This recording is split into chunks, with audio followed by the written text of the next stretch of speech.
Bonsoir tout le monde, j'espère que vous êtes bien en forme. Bienvenue, bienvenue à tous sur ce direct. Bienvenue sur cette série Comment vivre, conduit par le Saint-Esprit. Bienvenue à tous. Ok, super, ça marche. Bienvenue.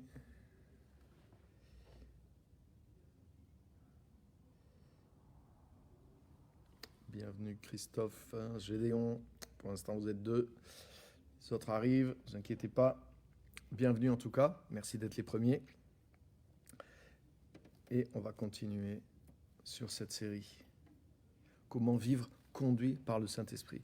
Et on a besoin, je pense, et on désire tous vivre une vie de plus en plus et toujours plus conduite par le Saint-Esprit. Donc c'est ce qu'on apprend dans cette série.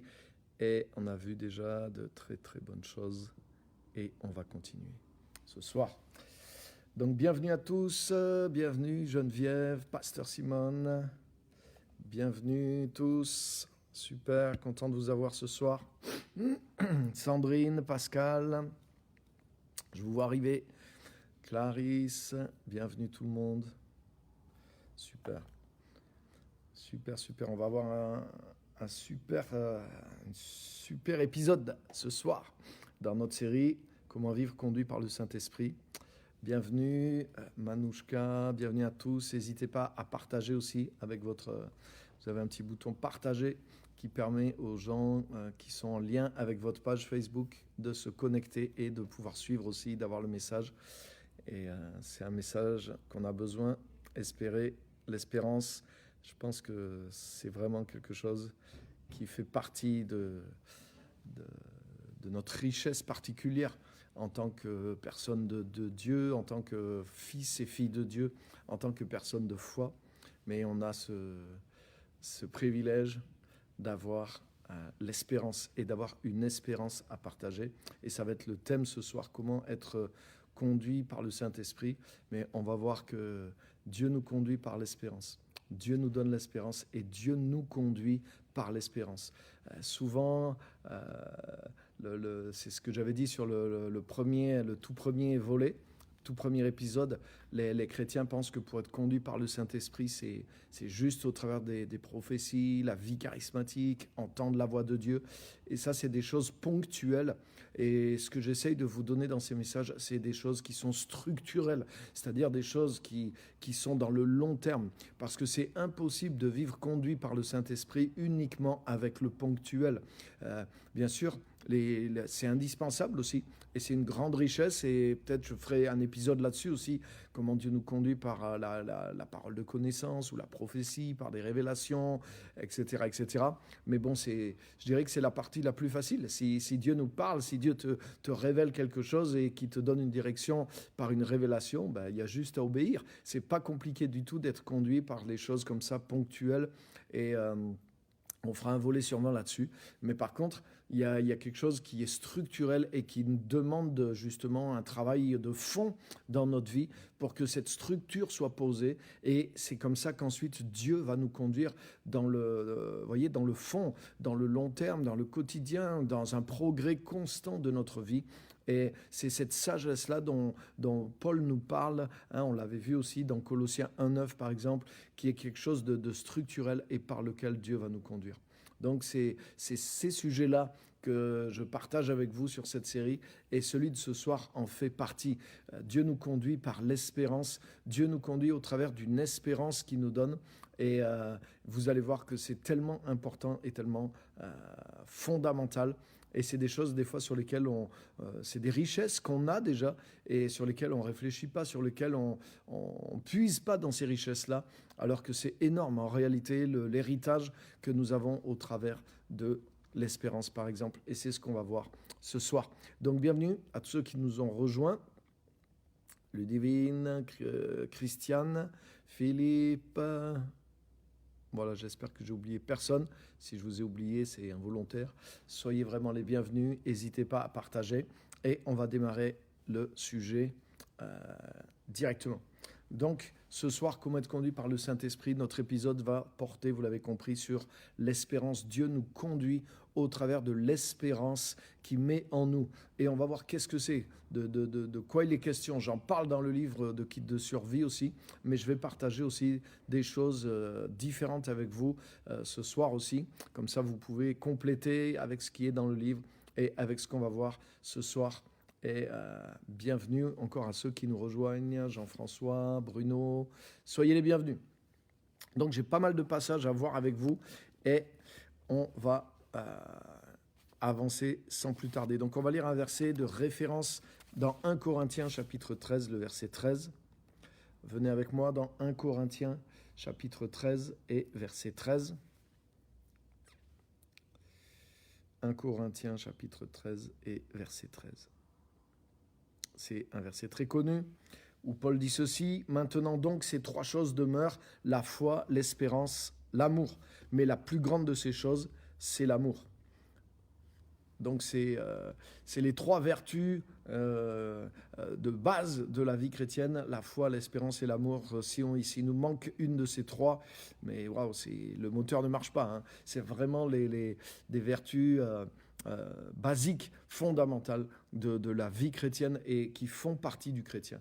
Et pourtant, quand on regarde ça de près, et je ne peux pas vous montrer tous les passages, je pourrais faire rien qu'un message entièrement là-dessus, juste pour montrer comment, c'est pas que dans ce verset-là, mais par exemple, si vous lisez 1 Thessaloniciens, 2 Thessaloniciens, vous verrez comment Paul parle tout de suite. Hein, je rends grâce à Dieu pour la fermeté de votre foi, pour le travail de votre amour et la solidité de votre espérance dans le Seigneur, etc. Donc on voit que c'est quelque chose qui revient sans cesse dans la parole de Dieu parce que ce sont les piliers de la vie chrétienne et ce sont des piliers du chrétien. C'est vraiment quelque chose de structurel. Dieu ne peut pas nous conduire si nous n'avons pas la foi. Dieu ne peut pas non plus nous conduire si nous n'avons pas l'amour. S'il n'y a pas l'amour en nous, mais Dieu est amour, la nature de Dieu c'est l'amour. S'il n'y a pas d'amour en nous, s'il n'y avait pas d'amour en nous, mais il y a un problème fondamental, il y a quelque chose qui ne fonctionne pas du tout en tant qu'enfant de Dieu. Et tout enfant de Dieu, bien sûr, a la nature de Dieu et cet amour de Dieu qui est là. Donc, par contre, on est fort, on est formé, on entend souvent des messages sur l'amour. Amen. Et le plus il y en a, le mieux ça vaut. Et on entend aussi beaucoup de messages sur la foi.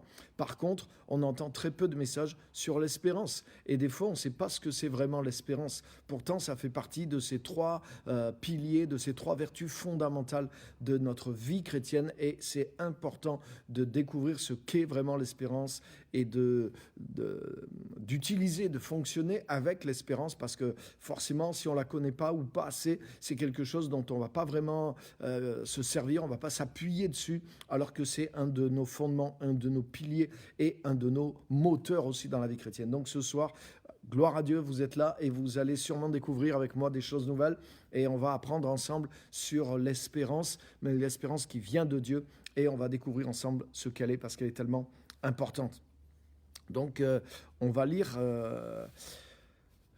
dans 1 Thessaloniciens chapitre 1 et le verset 3.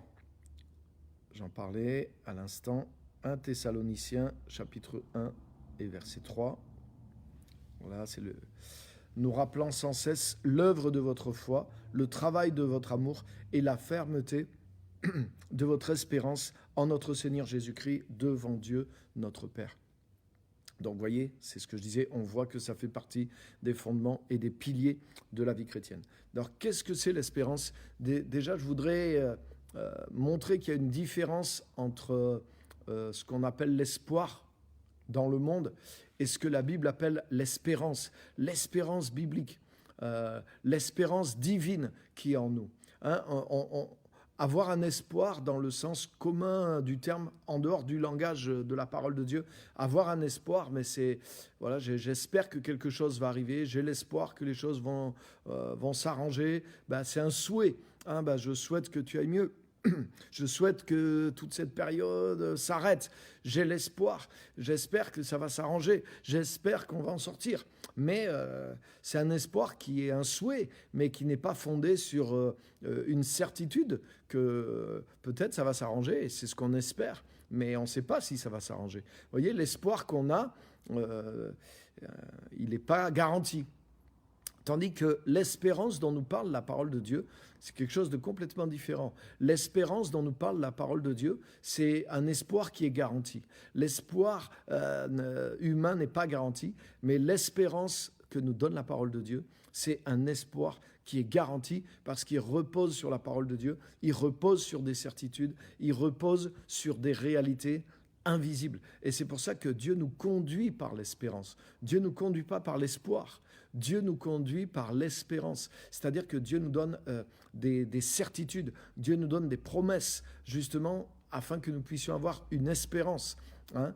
Et Dieu nous conduit au travers de l'espérance qui crée en nous par ses promesses, par sa parole, par des certitudes que Dieu nous donne. Et c'est complètement différent. Et c'est quelque chose qui permet ensuite de nous guider réellement, qui nous permet d'oser marcher en suivant ce guide qu'est notre espérance. Donc rappelez-vous de ça déjà, il y a l'espérance dont parle la parole de Dieu, ce n'est pas un espoir vague, un espoir incertain, un espoir qui n'a pas de garantie. L'espérance que Dieu nous donne, c'est un espoir, mais qui a des garanties. C'est-à-dire, il repose sur sa parole, sur ses promesses, sur des choses qui sont solides. Donc ça, c'est la première des choses. Maintenant, regardez avec moi dans Romains chapitre 15. Romains chapitre 15. Regardez avec moi dans Romains chapitre 15 et on va lire 2 versets. On va lire le verset 13.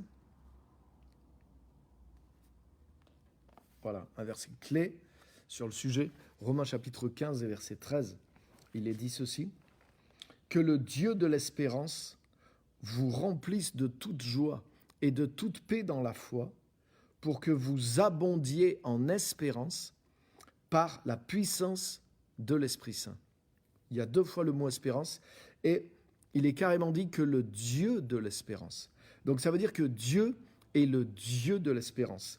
Et il dit que le Dieu de l'espérance lui-même, donc que Dieu agisse en vous, qui vous remplisse de toute joie et de toute paix dans la foi, pour que vous abondiez en espérance par la puissance de l'Esprit Saint.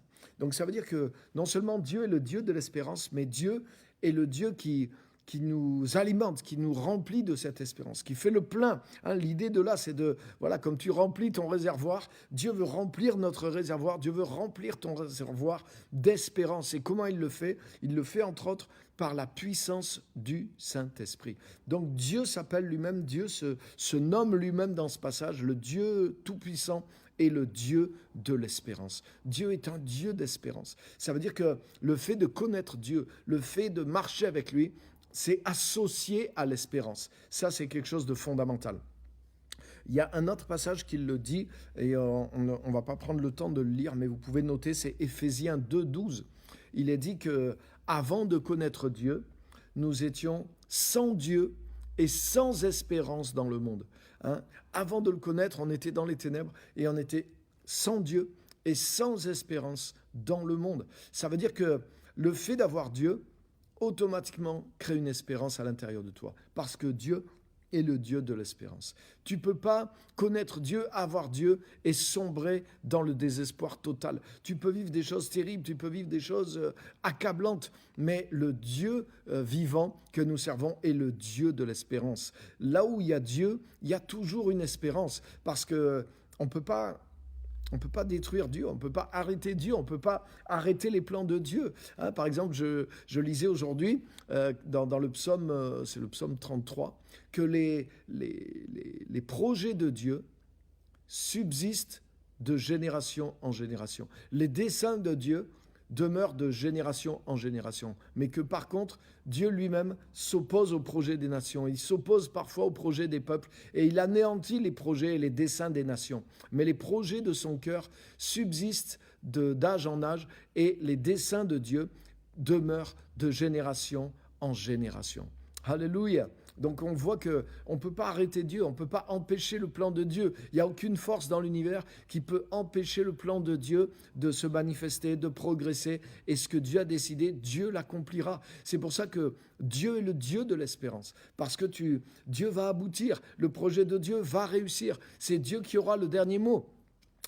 Dieu nous a donné la Bible, et dans la Bible, non seulement il y a tout ce qui est nécessaire dedans, mais ce qui est formidable, c'est que la Bible commence par la Genèse, qui est le commencement, et la Bible termine par la Révélation, qui nous parle même de la fin du monde qu'on connaît, mais aussi de nouveaux cieux et d'une nouvelle terre. Donc ce livre, il commence vraiment par le commencement, et il termine vraiment par la fin. Et quand tu connais la fin, mais la fin est bonne, la fin est heureuse, en tout cas pour ceux qui suivent le Seigneur, pour ceux qui sont en Christ, pour ceux qui auront aimé son avènement, mais la fin est glorieuse. Donc, il y a une espérance, le fait même d'être avec Dieu, mais c'est impossible de ne pas avoir d'espérance. Dieu est le Dieu de l'espérance. Éphésiens 2 nous dit, lorsque vous ne connaissiez pas Dieu, vous étiez sans Dieu et sans espérance dans le monde. Donc, le fait d'avoir connu Dieu, immédiatement, il y a une nouvelle espérance qui est à l'intérieur de toi. Et même quand on rencontre le Seigneur, même si on ne connaît pas encore la parole, même si on n'a pas mémorisé certaines de ses promesses, mais il y a une espérance qui vient à l'intérieur de nous parce que ça fait partie de la nature de Dieu. Dieu est plein de joie, Dieu est plein d'espérance. Dans le psaume 2, il est dit que, par exemple, Dieu se rit de ses ennemis. La Bible dit, par exemple, dans le psaume 2, que les rois de la terre, voilà, tous les puissants, les plus puissants du monde et même du monde invisible, se liguent ensemble et veulent lutter contre le Seigneur et contre son Messie, contre Christ. Et la Bible dit que le Seigneur, dans les cieux, il rigole, que Dieu se rit d'eux. Dieu s'amuse en voyant leur stratagème, parce que Dieu sait que ce qu'il va faire va aboutir et qu'il n'y a aucune sagesse qui peut saisir le plan de Dieu et qui peut empêcher le plan de Dieu dans le monde visible et dans le monde invisible. Donc Dieu rit à la vue de ses ennemis qui essaient même de mobiliser toutes leurs forces contre lui, contre sa volonté, contre son avènement, contre son royaume. Ils perdent leur temps parce que l'avènement de Jésus-Christ aura lieu. Jésus est venu dans la faiblesse, vous vous rendez compte? Il est né dans une étable, et alors que le roi Hérode voulait le tuer. Et malgré tout ça, malgré que Jésus soit venu dans la plus grande faiblesse, une armée n'a pas pu l'arrêter. Donc vous vous rendez compte, quand ça va être le retour en gloire du Fils de Dieu avec les anges, les myriades d'anges, les millions d'anges, les armées célestes, le monde invisible va se révéler, va devenir visible, et les choses à l'origine du monde vont descendre en force pour prendre le contrôle de ce qui se passe sur la terre. Mais waouh, ses ennemis vont être détruits, la Bible dit, par l'éclat de son avènement. Donc si on n'a pas pu arrêter Jésus quand il est venu dans la faiblesse, à combien plus forte raison, ça sera totalement impossible quand il va descendre avec toute sa puissance et son autorité. Alléluia. Le Dieu véritable est le Dieu de l'espérance. Quand on rencontre le Dieu véritable, on rentre automatiquement dans l'espérance. Et on l'a vu dans ce verset, Dieu aussi nous remplit de l'espérance au travers du Saint-Esprit. Que vous abondiez en espérance par la puissance du Saint-Esprit. Maintenant, regardez avec moi un autre verset, toujours dans Romains chapitre 15. Il est au verset 4. Il est dit ceci: « Car tout ce qui a été écrit autrefois a été écrit pour notre instruction, afin que par la persévérance et par l'encouragement des Écritures, nous ayons l'espérance. » Excusez-moi, je ne retrouvais plus la phrase. « Afin que, par la persévérance et par l'encouragement des Écritures, nous ayons l'espérance, nous possédions l'espérance. » Donc ça montre aussi que le moyen que Dieu utilise pour nous remplir de cette espérance, nous renouveler dans l'espérance, c'est au travers de l'Écriture, au travers des exemples, au travers des modèles, au travers des choses qui sont arrivées dans le passé ou des choses qui sont instruites pour notre édification, pour nous apprendre les choses au travers de sa parole, au travers de ses promesses, au travers des exemples que Dieu a mis dans l'Écriture, nous saisissions l'espérance.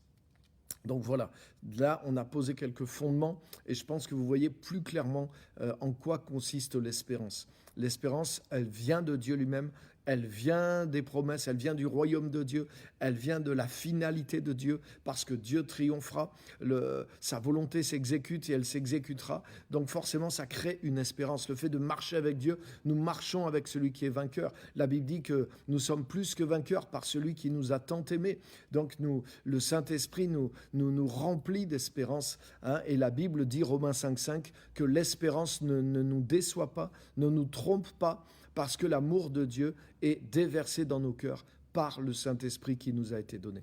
Donc le Saint-Esprit aussi atteste à notre cœur que l'espérance que nous poursuivons, elle est véritable et que nous ne serons pas déçus parce que le Dieu que nous servons est le Dieu de l'espérance. Donc ça, c'est une base et un fondement, et on a vu aussi que c'est au travers de l'Écriture que Dieu nourrit cette espérance. Maintenant, j'ai beaucoup d'autres choses et je veux aller beaucoup plus loin à partir de ce fondement. Est-ce que vous êtes toujours là? Alléluia. Donc, je voudrais vous montrer au travers de Éphésiens. Venez avec moi dans Éphésiens chapitre 1, verset 18. Je vais essayer d'avancer assez vite parce que comme c'est court, ce temps qu'on a ensemble, il est assez court. Et je vais essayer de tout faire dans un seul épisode aujourd'hui. Donc Éphésiens chapitre 1, verset 18. C'est un passage extraordinaire. Donc Dieu, au travers de Paul, s'adresse à des nouveaux chrétiens. Les Éphésiens, ils se sont convertis, ils ont reçu le Saint-Esprit. Et la prière de Paul, elle peut paraître un peu bizarre. Il dit, verset 15, « Ayant entendu parler de votre foi au Seigneur Jésus, je fais mention de vous dans les prières, pour que Dieu, le Père, vous donne un esprit de sagesse, de révélation dans sa connaissance, verset 18, et qu'il illumine les yeux de votre cœur, pour que vous sachiez quelle est l'espérance qui s'attache à son appel, quelle est la richesse de la gloire de son héritage qu'il réserve aux saints, et quelle est envers nous qui croyons l'infinie grandeur de sa puissance. » Waouh! Je ne vais pas tout rentrer dans tous les détails.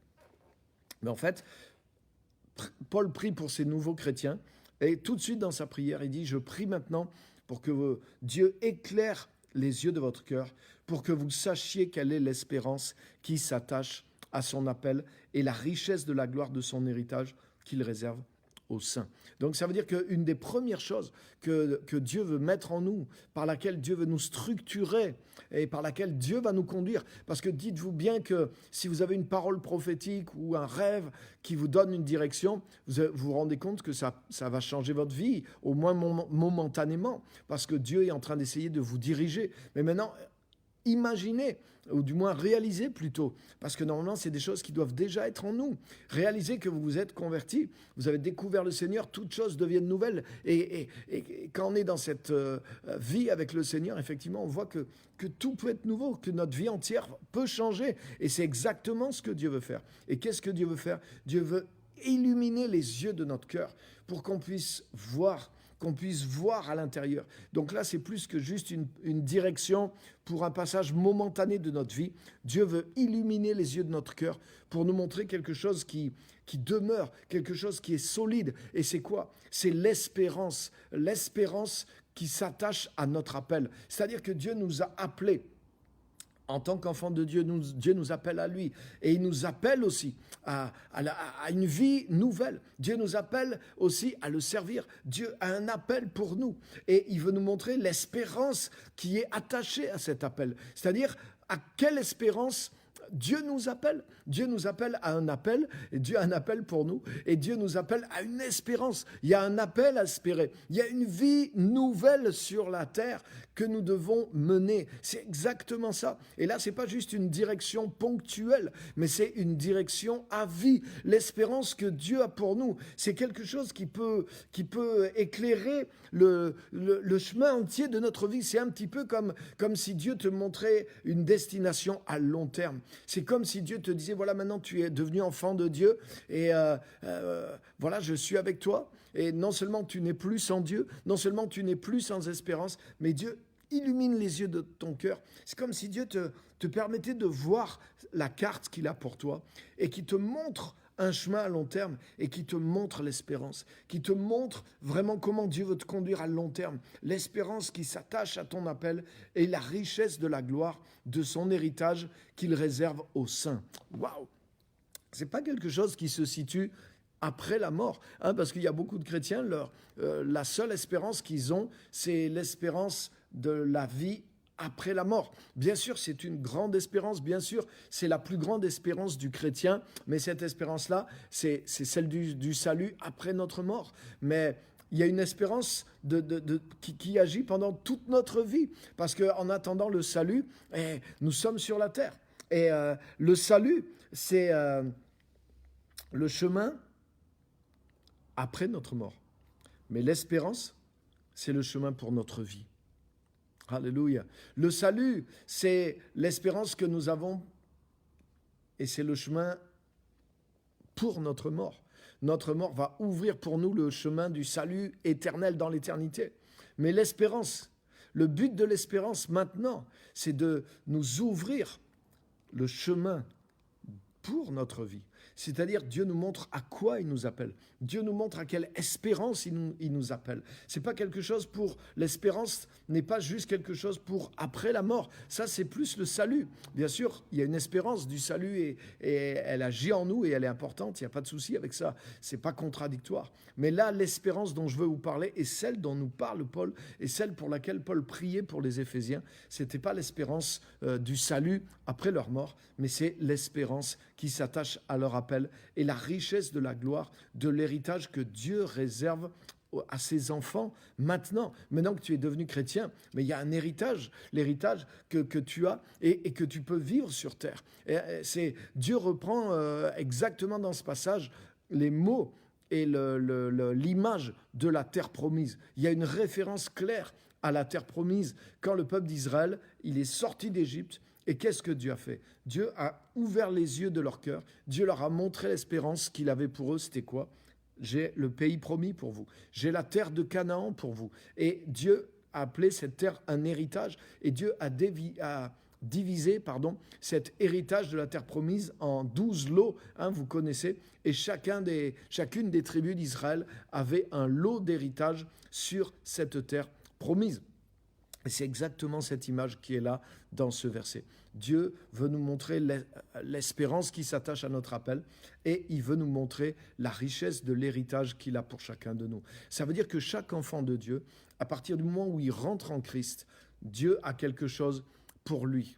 Dieu a une espérance pour toi. Dieu a une terre promise pour toi. Dieu a un lot pour toi. Dieu a un héritage pour toi pendant que tu es sur la terre. C'est pas juste quelque chose d'intérieur. C'est pas juste que tu vas avoir la paix, que tu vas avoir la joie. Mais Dieu a un plan pour toi, un plan bien défini. Dieu a une espérance pour toi. Dieu a un appel pour toi. Dieu a un ministère pour toi. Dieu a un service pour toi. Dieu a une vie mise à part pour lui, que Dieu a préparé d'avance pour toi. Et quand on se convertit, Dieu veut illuminer les yeux de notre cœur avec cette espérance. Ça veut dire qu'il veut ouvrir les yeux de notre cœur sur cette espérance. Pourquoi?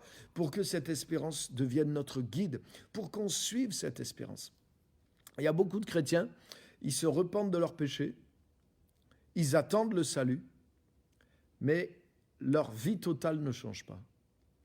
Ils viennent à l'église, pour certains, et certains arrivent à continuer de venir à l'église, pour d'autres, il y en a qui arrêtent même ça.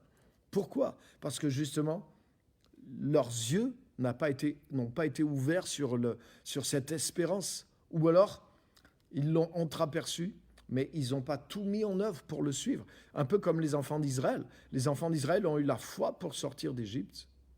C'est par la foi. La Bible dit dans Hébreux 11, c'est par la foi qu'ils ont même traversé la mer Rouge à pied sec, tandis que les Égyptiens qui firent la même tentative furent engloutis. Vous connaissez ce récit. Et ce verset, peut-être dans Hébreux 11, c'est par la foi que le peuple d'Israël a traversé la mer Rouge comme une terre ferme. Waouh!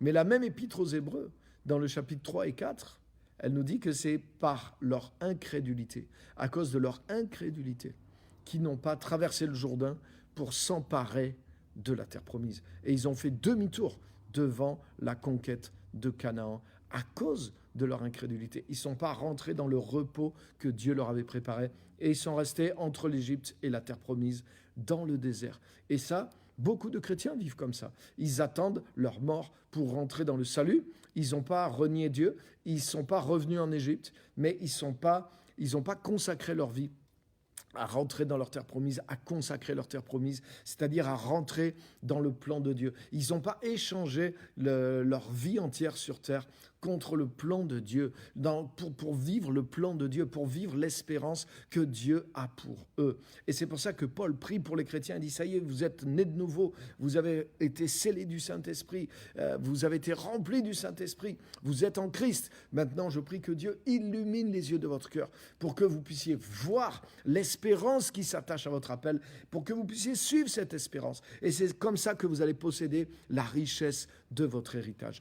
Quand on devient chrétien, c'est notre vie entière qui est rachetée. C'est pas simplement notre âme, c'est pas simplement même notre esprit, notre âme et notre corps. C'est pas simplement qu'on s'est détourné de nos péchés. C'est pas simplement qu'on vit une vie d'église, mais c'est le temps qu'il nous reste à vivre sur terre. C'est l'ensemble de notre existence qui a été racheté par le Seigneur. Et Dieu veut que cette existence, maintenant, elle rentre justement dans ses desseins, dans les projets de son cœur. Pas juste qu'elle soit mise au congélateur dans une sanctification pour attendre le salut, comme c'est prêché dans beaucoup d'églises, où juste tu restes à l'abri de la méchanceté du monde en attendant des jours meilleurs. Et c'est comme ça que des chrétiens même, dans une période de catastrophe, un peu comme on vit maintenant, vivement que Jésus revienne, vivement que ça soit la fin des temps, parce que, ça devient dur sur terre. Mais c'est un aveuglement, c'est qu'on n'a pas saisi l'espérance qui s'attache à nous. Bien sûr, ça sera mieux au ciel.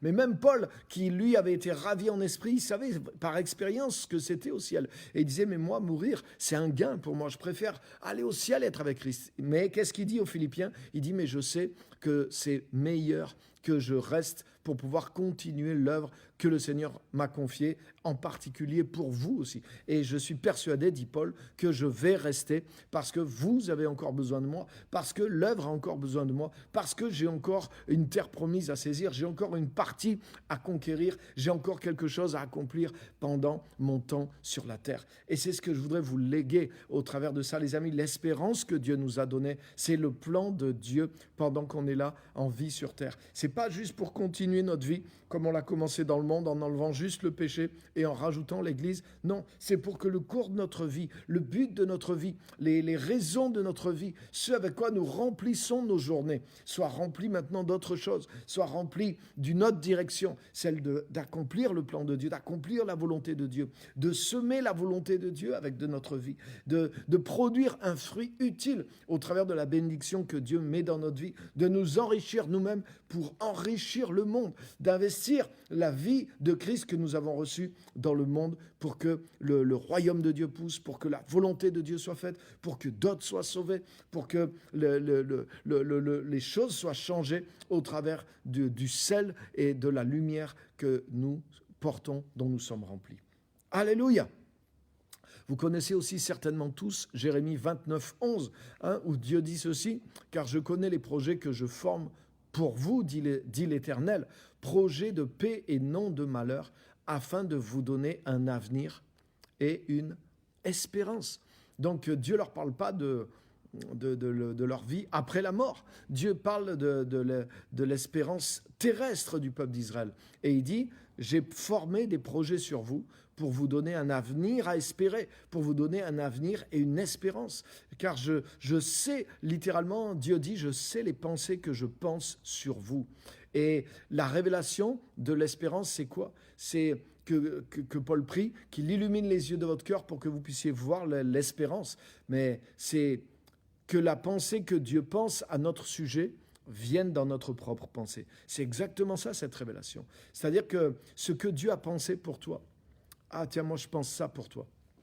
Des fois, tu passes devant quelqu'un et dans le boulot ou je ne sais pas, dans quelque chose que tu poursuis, quelqu'un qui te forme ou quelqu'un qui s'y connaît, il dit « Ah, moi, je te verrais bien là-dedans. Ah, moi, je pense ça pour toi. » Ou comme tu pourrais dire pour des jeunes, « Ah ben moi, je pense ça. » Ou un prof pourrait dire à ses élèves, « Ah ben tiens, moi, je te verrais bien là-dedans. Ah ben moi, je pense ça, je te vois bien là-dedans. J'ai cette pensée. Je pense telle ou telle... tiens, je te vois bien là-dedans. Je pense telle ou telle chose pour toi. » Mais Dieu dit ça dans Jérémie 29, 11. Dieu dit, mais moi je connais dans quoi je vous verrai bien. Je connais les pensées que je pense pour vous. Et je veux vous montrer cette pensée pour vous donner un avenir et de l'espérance. Donc, l'espérance particulière que Dieu a pour nous, ses enfants, c'est il veut nous montrer la vie qui est en accord avec la nouvelle nature et la nouvelle naissance qu'il a mise à l'intérieur de nous. Il veut nous montrer un chemin entier de vie. Il veut nous montrer maintenant la direction nouvelle que peut prendre notre vie, le potentiel que notre vie peut donner pour lui, pour son service, pour la gloire de son royaume, jusqu'à la fin de notre vie, ou jusqu'à ce que Dieu vienne nous chercher, ou que Jésus revienne. Il veut nous montrer cette pensée qu'il a pour nous, et c'est exactement ça l'espérance. L'espérance de Dieu pour toi, l'espérance de Dieu pour moi, c'est avoir la révélation de l'avenir que Dieu a pour nous, de cet avenir qui est en harmonie, de cet avenir qui est le fruit de la nouvelle naissance. Alléluia. Regardez, quand Jésus nous montre l'exemple, quand Jésus lui-même s'est fait baptiser, Jésus lui-même a été revêtu du Saint-Esprit en sortant de son baptême. Et à partir de là, il s'est mis à changer complètement de manière de vivre. Il s'est mis à vivre pour son appel, il s'est mis à vivre pour la volonté de Dieu pour lui. Autrement dit, Jésus s'est revêtu d'une vie nouvelle et il s'est mis à suivre un chemin de vie, un parcours en accord avec cette vie nouvelle à partir de son baptême. Bien sûr, il s'était préparé pour ça. Bien sûr, je ne suis pas en train de dire que le jour de ton baptême, c'est pas quelque chose d'irréfléchi, mais c'est quelque chose qui doit nous parler dans l'image qui est là. Ça veut dire que dans le baptême, nous ne mourrons pas simplement au péché, nous mourrons aussi aux raisons pour lesquelles nous avons vécu et au style de vie, au mode de vie que nous avons vécu jusque-là.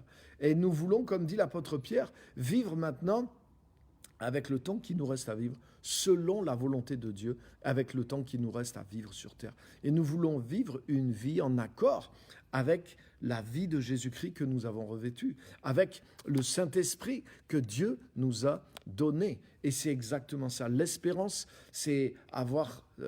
quand Paul dit que Dieu illumine les yeux de votre cœur pour que vous puissiez voir l'espérance qui s'attache à votre appel, c'est ça que ça veut dire.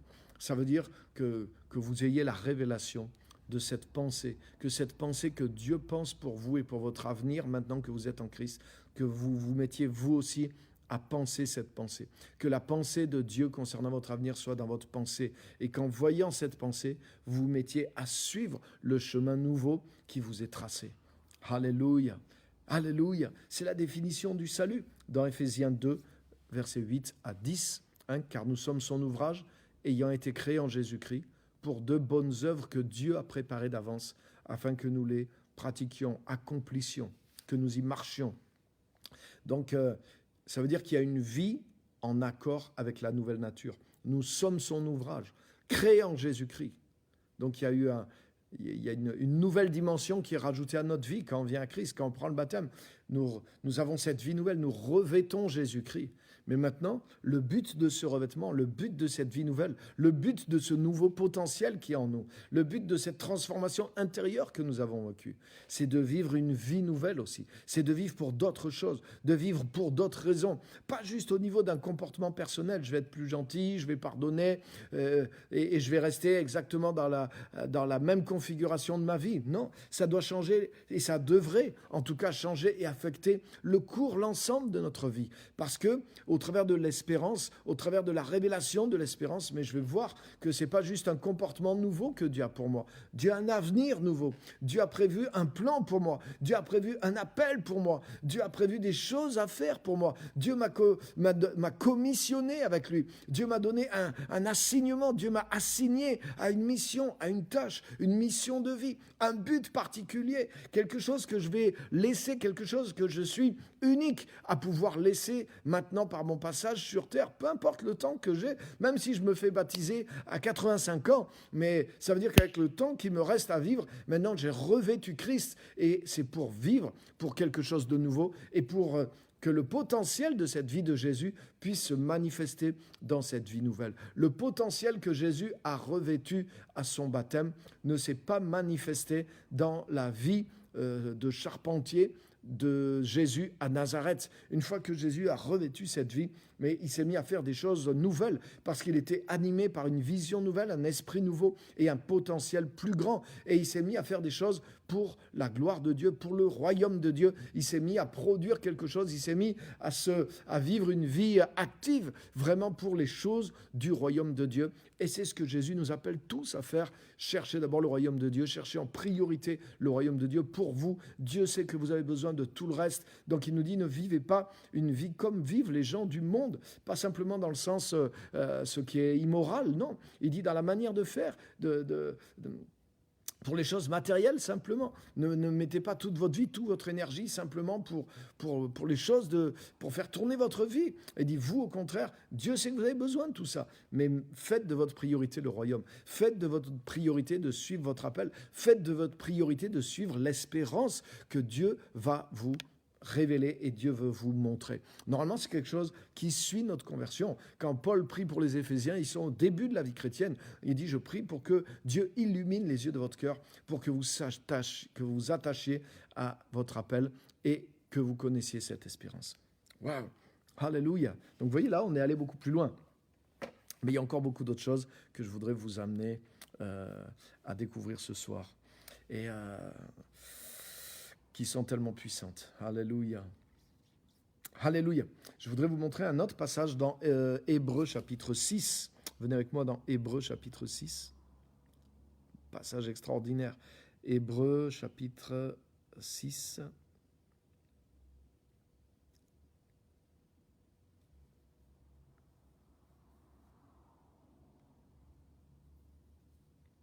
Verset 19. Il est dit ceci, Hébreux 6, 19. Cette espérance, nous la possédons comme une ancre de l'âme, sûre et solide.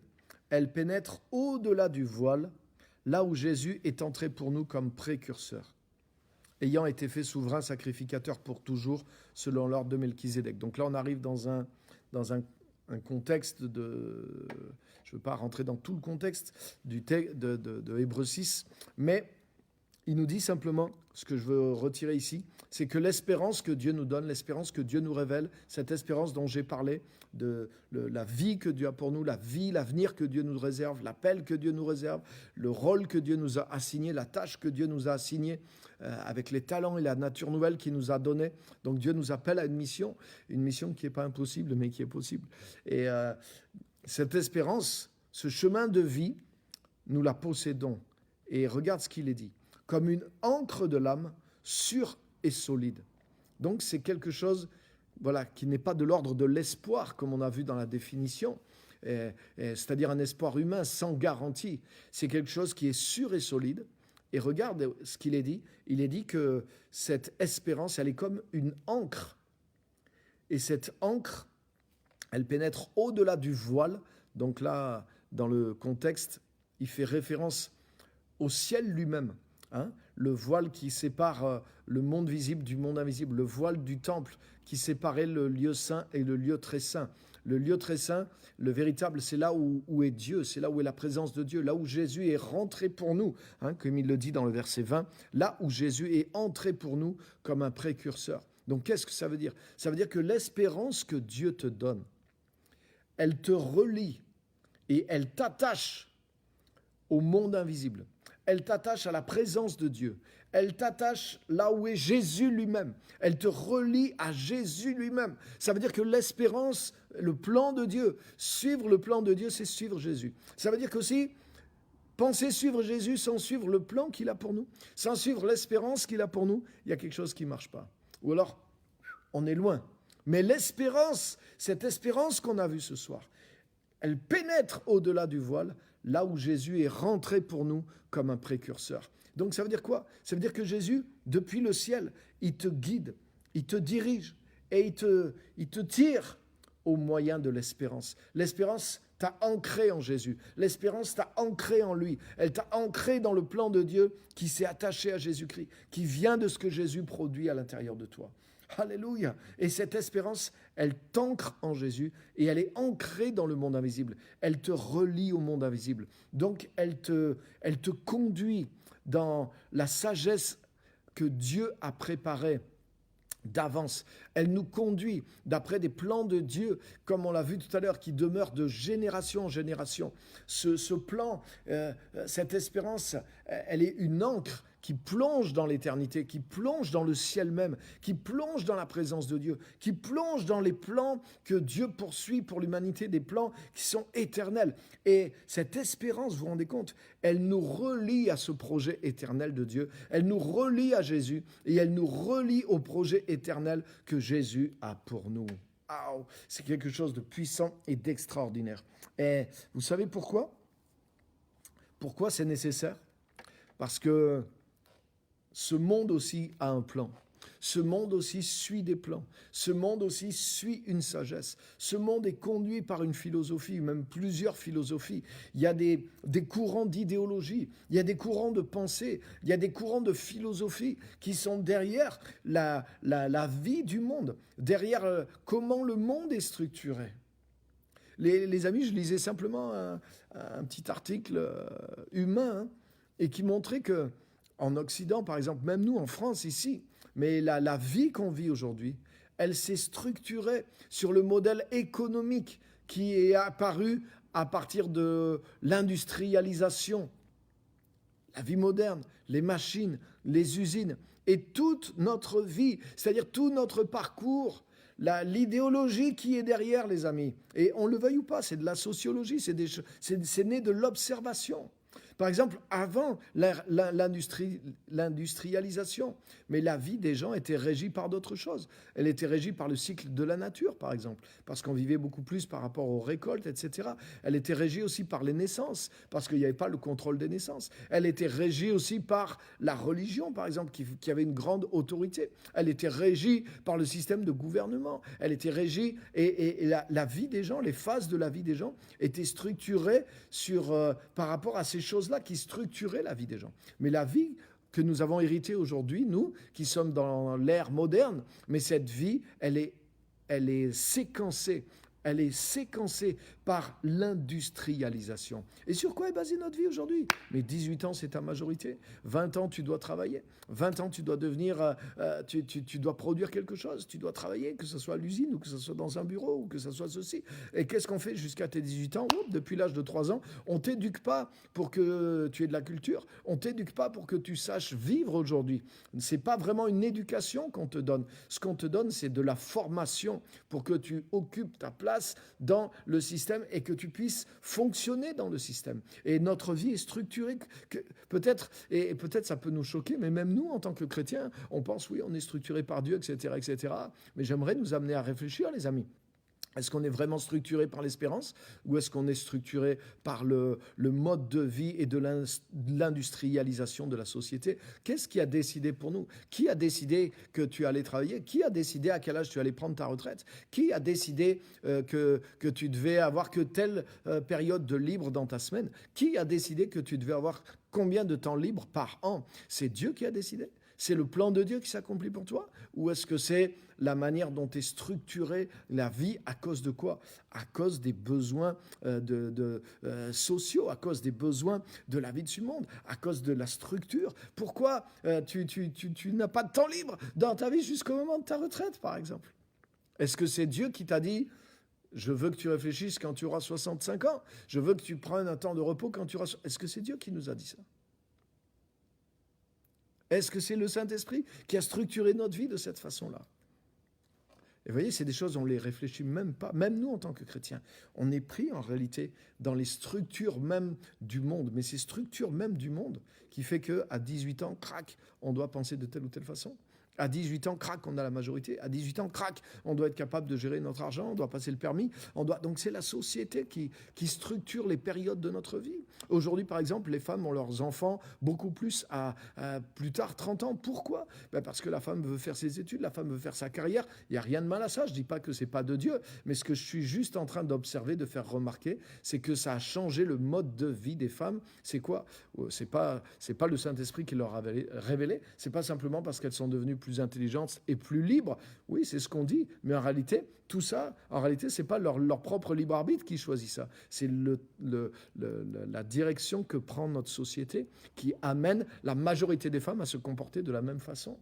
Donc aujourd'hui, ouais, les femmes continuent de se battre pour leur liberté. Elles ont bien raison quelque part. Mais vous voyez, avant, on disait, ouais, avant, on était structuré sur un modèle où c'est l'homme qui avait... La femme était dépendante de l'homme, donc c'était un mauvais modèle. Ça conditionnait les femmes dans un certain sens, c'est vrai. Mais aujourd'hui, les femmes sont-elles réellement libres de leur choix? Ou est-ce que c'est la société qui est partie dans un autre sens et qui les conditionne malgré elles à faire comme ça? Elles sont conditionnées à penser. C'est-à-dire qu'elles n'ont même pas le choix. Aujourd'hui, il n'y a aucune femme qui dit j'ai envie d'avoir 8 enfants. Au contraire, parce qu'on leur a appris à penser que c'était forcément mauvais. Mais qu'est-ce qu'on en sait que c'est vraiment mauvais? Pourquoi on pense comme ça? Est-ce que c'est par liberté qu'on pense comme ça? Ou est-ce que c'est parce que la société nous a amenés à penser comme ça? Waouh! Vous voyez, là, je vous fais juste réfléchir. Mais c'est pour réfléchir que la liberté qu'on pense avoir, peut-être on ne l'a pas. Et peut-être on fonctionne d'une certaine manière parce qu'il y a un système de pensée qui est derrière notre système et que notre système structure notre vie comme ça. De 18 à 25 ans, tu fais ça parce que la société te met dans cette phase. De 25 à ta retraite, tu suis ta carrière et tu essaies d'évoluer dans ta carrière. Avant, c'est la formation, maintenant, c'est ta carrière. Après, c'est la retraite. Après, c'est entre quatre planches. Et c'est quoi? C'est l'espérance qui nous conduit à vivre comme ça? Ou est-ce que c'est le modèle de la société? Et les amis, on doit réfléchir. Et pourquoi l'espérance que Dieu nous donne, elle est ancrée dans l'invisible? Justement pourquoi? Pour qu'on échappe à ce courant qui est là. Et quand la Bible dit « Ne vous conformez pas au siècle présent », Romains 12, mais soyez transformés par le renouvellement de l'intelligence. C'est exactement de ça qu'elle parle. Il n'est pas question juste de ne pas faire les péchés qu'il y a dans le monde. Ça, c'est vite fait, c'est la repentance. C'est même avant d'être en Jésus presque qu'on a compris ces choses-là. Waouh, les amis, je veux nous amener à réfléchir plus loin.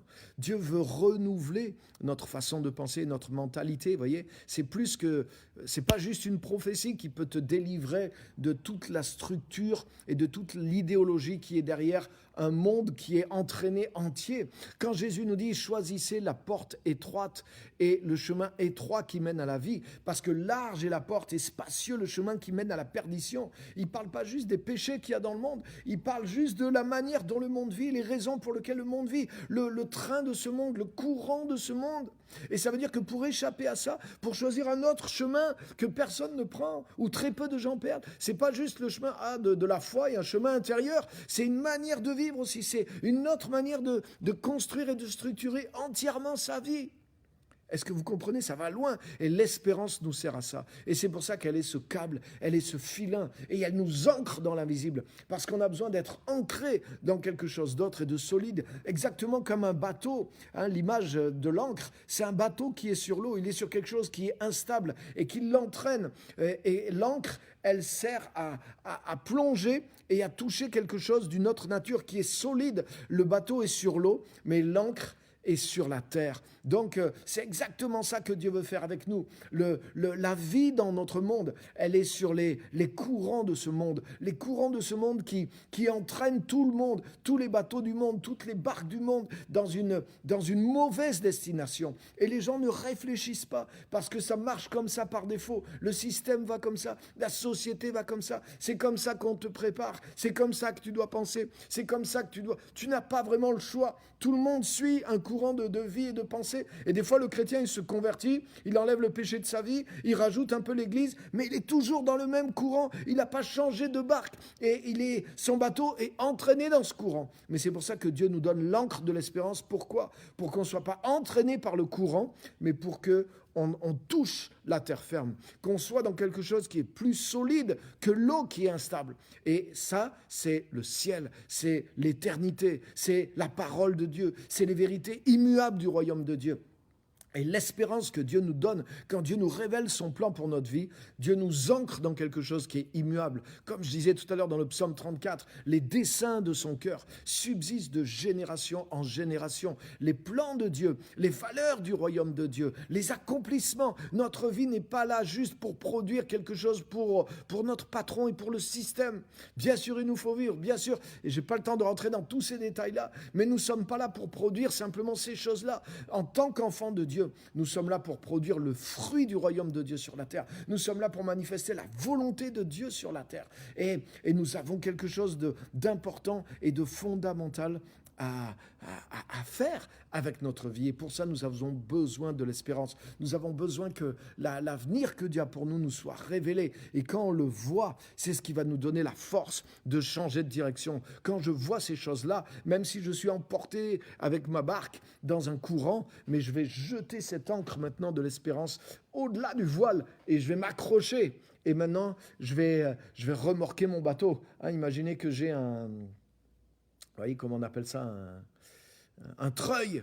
Voilà, l'image, c'est celle d'un treuil. Si j'ai ancré mon bateau maintenant dans quelque chose de solide, et avec un treuil, je peux tirer mon bateau à contre-courant. Je peux tirer mon bateau dans une autre direction. Et je peux arracher ma vie au courant de ce monde. Et c'est exactement ça l'image. Dieu nous donne une espérance pour que notre vie soit ancrée dans ses plans éternels, dans les plans de son royaume. Et on en a besoin parce que le monde ne va pas dans une bonne direction. Le courant de ce monde, même la vie, je ne parle pas de l'immoralité, je parle même ce qui est bon, ce qui est légitime. C'est structuré d'après une pensée qui est celle du monde. Ne croyez pas que le monde, la version de ce que la norme que nous propose la société d'aujourd'hui, mais elle est basée sur une philosophie qui repose sur le monde. C'est-à-dire qu'on vit pour la vanité, on vit pour rien. On vit pour l'argent, on vit pour une vie sur terre, et ensuite on meurt. Et le système doit continuer de profiter à ceux qui le dirigent. Mais c'est ça la philosophie.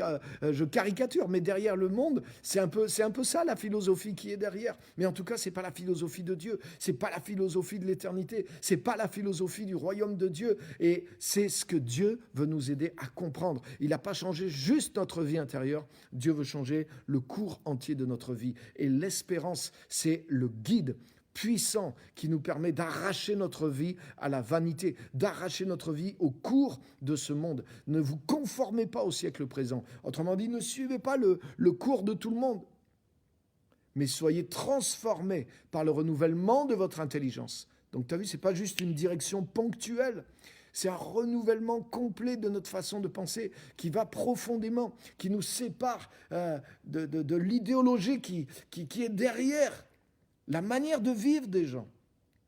Et en étant renouvelés, en comprenant que le royaume de Dieu fonctionne autrement, que nous sommes appelés à fonctionner pour d'autres raisons, pour d'autres buts, que nous devons faire autre chose avec notre vie, que nous devons produire autre chose avec notre vie pour le Seigneur. Alors là, nous mettons en route le treuil et nous sommes guidés par l'espérance. Nous allons dans le sens de l'espérance. Et c'est pour ça que l'espérance est importante. C'est pour ça qu'elle fait partie des piliers de la vie chrétienne. Foi, amour et espérance. Vous avez vu comme on a mis l'accent sur la foi et sur l'amour. Mais il y a peu d'accent sur l'espérance. Et vous vous rendez compte, l'espérance, c'est ce qui donne la direction de Dieu à notre vie. L'espérance, c'est qui change la direction totale de notre vie. C'est pas juste l'espérance d'un monde à venir ou d'un monde meilleur quand on sera mort. Non. C'est pas juste l'espoir que Dieu va faire de belles choses dans ma vie. C'est pas ça du tout. On a vu ce que c'était ce soir, les amis.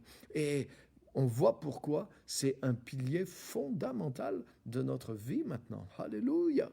Alléluia. Les héros de la foi, mentionnés dans Hébreux 11, ils étaient conduits par l'espérance. La Bible dit que Jésus lui-même, il avait en vue la joie qui lui était réservée. Jésus était conduit par l'espérance aussi. Ce qui a amené Jésus à la croix, c'était l'espérance, pas l'espoir, mais la certitude. Il savait qu'il allait déclencher le plan de Dieu pour toute l'humanité. Il savait qu'il allait amener justement le salut, la connaissance de Dieu, le pardon, la réconciliation, le vrai sens de la vie, même sur terre, pour tous ceux qui allaient le suivre, etc., etc. Jésus était puissamment conduit par cette espérance. Et c'est pour ça que Jésus s'est arraché du cours du monde normal dans lequel il était. Et même ses parents, ses frères, ses sœurs, les gens de son village ont dit, mais il a perdu la raison cette fois. Il est devenu fou. Regardez, il vit plus comme nous. Il fait, et qu'est-ce qui se passe, quoi? Il a vrillé. Cette fois, il va trop loin. Et alléluia. Pourquoi les chrétiens de l'époque ont bouleversé le monde? Parce qu'ils avaient changé leur style de vie. Non seulement ils avaient changé intérieurement, mais ils avaient bouleversé leur propre style de vie. Et c'est l'espérance qui fait ce travail-là. L'espérance, nous amène dans le plan de Dieu. L'espérance est ce qui nous guide vers notre appel, vers notre terre promise, vers l'héritage que Dieu a pour nous. Et nous devons absolument nous attacher à cette espérance et la poursuivre. Elle est une ancre. Tu te rends compte, si tu n'es pas attaché à une ancre, tu dérives. Tu dérives. Si tu n'es pas attaché à une ancre, tu dérives. Donc ça veut dire que si nous ne sommes pas attachés à l'espérance, si nous ne poursuivons pas l'espérance de tout notre cœur, ce n'est pas juste de dire « oh, j'ai un peu l'espérance ». Non. Ça veut dire que je suis attaché à elle et je me tire, je me hisse au moyen de l'espérance pour avancer dans le plan que Dieu a pour moi, pour avancer dans l'avenir que Dieu a pour moi. Sinon, je dérive dans le plan du monde. Il y a deux forces, il y a deux courants qui fonctionnent dans ce monde, les amis. Il y a la sagesse de ce monde et il y a la sagesse de Dieu. Il y a le courant du monde qui entraîne les gens dans une direction large et spacieuse. Et il y a le chemin de l'espérance que Dieu nous propose, qui est un chemin étroit et difficile, mais qui amène à la vie pour nous, la vie pour les autres, et qui produit le royaume et la volonté de Dieu pendant qu'on est sur la terre. Alléluia. Ça, c'est vraiment quelque chose de puissant. Donc, je n'ai pas eu le temps de tout vous dire. Mais la prochaine fois, je pense que je vais continuer et je vais aller encore plus loin sur ces choses-là. C'est peut-être pas plus mal. La prochaine fois, je vais vous montrer comment on doit transformer l'espérance en foi. Comment on doit amener l'espérance jusque dans la foi elle-même. Et on ira encore plus loin. Donc, que Dieu vous bénisse. Je pense que c'est des choses, vous voyez, qui doivent nous amener à réfléchir réellement. C'est pas juste un message pour dire « ah, ça m'a fait du bien ». Normalement, ça devrait te faire du mal. Un message comme ça devrait te déranger en tant que chrétien. Un message comme ça devrait te remettre en question en tant que chrétien. C'est pas un message qui est là pour te faire du bien. C'est pas un message qui est là juste pour te donner de l'espoir. Mais c'est un message pour te dire, hey, vérifie où tu es. Est-ce que tu suis l'espérance vraiment de Christ pour ta vie? Est-ce que tu es en train d'accomplir le plan, le dessein de Dieu pour toi? Ou est-ce que tu es vraiment chrétien, mais tu es dans un bateau, c'est-à-dire dans une vie qui dérive et qui n'est pas en train d'accomplir spécialement la volonté de Dieu, ou alors dans un pourcentage tellement petit qu'il y a vraiment quelque chose à revoir. C'est un message qui devrait nous déranger. C'est un message qui a pour but de nous aider à nous évaluer et à voir si nous sommes dans la bonne direction. Donc, ce n'est pas une question de péché, pas péché. Ce n'est pas une question de moralité, immoralité. Vous voyez, ce n'est pas de ça que je suis en train de parler. C'est une question de comprendre ce qu'est l'espérance et de dire, est-ce que ma vie chrétienne est réellement fondée sur ce pilier-là? Les amis, je suis en train d'écrire sur ces sujets-là et le prochain livre qui va parler va être une force aussi dans ce sens-là et va nous aider aussi. Et donc, ça touche un petit peu ces thèmes-là, mais ça va aller encore plus loin dans cette direction. Mais ce soir, en tout cas, ce message doit être dérangeant pour toi. Il doit te mettre dans un inconfort et il devrait nous amener à réfléchir et dire « Waouh, qu'est-ce que je suis en train de faire avec ma vie? Est-ce que c'est le monde qui est en train de tirer ma vie avec sa manière de vivre ?» Parce que vous voyez, l'espérance produit une résistance au courant du monde. L'espérance, c'est ce qui nous permet de résister au courant du monde. Mais si nous faisons pas l'effort de nous treuiller avec l'espérance, mais par défaut, le monde est en train de nous entraîner. Ça, c'est clair. C'est ce qu'il y a dans Romains 12. Ne vous conformez pas au monde présent, mais soyez transformés pour discerner la volonté de Dieu et pour pouvoir suivre ensuite la volonté de Dieu. Donc ça veut dire que si je ne suis pas transformé, si je vois pas l'espérance, si ce n'est pas l'espérance qui est devenue la vision de ma vie, si je ne suis pas transformé, si je suis pas, s'il n'y a pas une transformation en moi, si l'espérance n'est pas claire en moi, si l'espérance ne me guide pas, alors je suis conformé au siècle présent. Peut-être bien sûr, je suis chrétien, je ne vis pas dans le péché, je ne fais rien de mal, je vais à l'église, j'ai un bon comportement chrétien, mais je suis quand même conformé à l'idéologie qui guide le monde. Peut-être je ne m'en rends même pas compte, mais je pense que ce message est là pour nous ouvrir les yeux justement ce soir, pour nous aider à comprendre qu'il y a des forces qui sont à l'œuvre. Si tu as un bateau et que tu es sur l'eau, tu peux ne pas te rendre compte, il y a des courants qui sont doux, mais tu peux te retrouver sur un autre continent. Il y a des courants comme le Gulf Stream qui peuvent t'amener à des milliers de kilomètres de là où tu es, sans que tu te rendes compte, sans voile, sans moteur. Simplement, il y a un courant. et il t'amène d'un endroit à un autre. Donc l'espérance, c'est ce qui nous permet d'être transformés pour avoir un nouveau cap et pour pouvoir résister aux courants qui sont là dans ce monde. Il y a des courants par défaut. Il y a un courant du monde qui existe, qui est par défaut. Donc si nous ne sommes pas transformés et si nous n'utilisons pas l'espérance, alors forcément nous sommes conformés et nous dérivons dans quelque chose qui n'est pas le plan de Dieu pour nous. C'est pour ça que l'espérance est un pilier de la vie chrétienne, quelque chose sur laquelle la vie chrétienne doit reposer. Sinon, elle dévie, elle dérive. Ça ne veut pas dire qu'on dérive dans le mal ou dans le péché, mais on dérive loin du but de Dieu, loin du plan de Dieu pour nous. Donc c'est quelque chose de tellement fort et tellement important, et j'espère que ça va vous amener non seulement à réfléchir, mais à prendre des décisions et à changer des choses dans votre vie. Donc je ne peux pas tout vous dire dans un message, mais en tout cas, ce message peut vous aider à une prise de conscience et à retravailler sur la direction que vous prenez. Partagez ce message aussi aux chrétiens que vous connaissez, parce que c'est un message qu'on n'entend pas.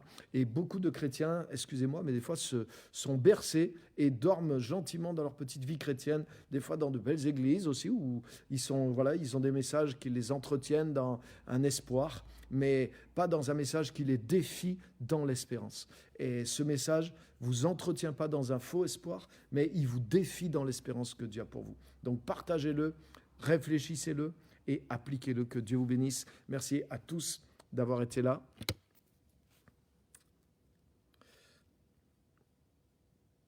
Amen. Donc c'est pas pour vous faire du mal, hein. Je vous aime, hein. Et moi je m'aime aussi, hein. Je vous garantis que c'est un message que je me prêche tous les jours. Je vis avec ce message personnellement, hein. Ah oui, je peux vous garantir. Donc c'est pas du tout c'est pas une condamnation du tout, hein. C'est au contraire pour se dire, hey, je dois évaluer. Et je peux changer quelque chose, justement, je veux revenir vers l'espérance. Je veux être plus dans l'espérance. Je veux me laisser conduire plus par l'espérance. Je veux vraiment aller au contre-courant de ce monde. Et c'est un message dont on a besoin régulièrement parce que le courant de ce monde est réel et on doit rester ancré et treuillé aussi. Alléluia. Amen. L'espérance commence en premier dans le surnaturel qui, lui, nous conduit sur le bon chemin. Amen. On l'a vu, l'espérance, elle nous ancre dans le ciel, dans les pensées de Dieu. Donc elle n'est pas dans ce monde. C'est ce qui nous permet justement de dissocier notre vie du courant du monde. C'est parce que l'espérance, elle est ancrée dans les valeurs éternelles, dans le royaume, dans ce qui est éternel et dans ce qui est spirituel, dans ce qui est invisible, dans ce qui est céleste. Amen. Le monde n'est que de passage, Dieu est éternel. Exactement. Amen. Que notre bateau soit ancré dans le plan de Dieu. Amen. On se croit libre, mais en réalité, nous sommes formatés par le système. Merci Geneviève. Amen. Je pense que vous avez vu, quand j'ai parlé là sur des choses pratiques, par exemple sur le sort de la femme, donc je pense que le sort de la femme est meilleur et qu'il y a des bonnes choses. Hein. C'est pas ce que je veux dire, mais c'était juste pour montrer un exemple comment on est formaté dans notre façon de penser. Et on se pense libre. Donc en tant qu'enfant de Dieu, apprenons à être déformatés en étant transformé par la parole de Dieu. Mais vous voyez, il faut que ça développe des concepts profonds. Des fois, on ne change pas la profondeur des pensées qui nous conduisent. Amen. Donc, on doit faire ce travail-là.